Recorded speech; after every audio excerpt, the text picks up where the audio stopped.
कारच्या लालसेपायी 3 विद्यार्थ्यांकडून व्यापाऱ्याची हत्या करण्यात आली। नागपुरातील वाडी परिसरात ही थरारक घटना उघड झाली। गुन्हे शाखेनं अवघ्या 12 तासांमध्ये या घटनेचा छडा लावला। तिन्ही आरोपींना बेड्या ठोकल्या। मुख्य आरोपी झोमॅटो डिलिव्हरी बॉय होता। वेगळं राहून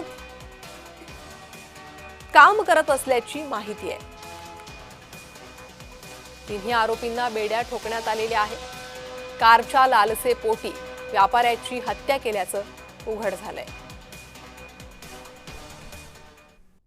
गुन्हे शाखा युनिट 1 चे पथक आम्ही घटनास्थळी भेट देऊन समांतर तपास सुरू केला।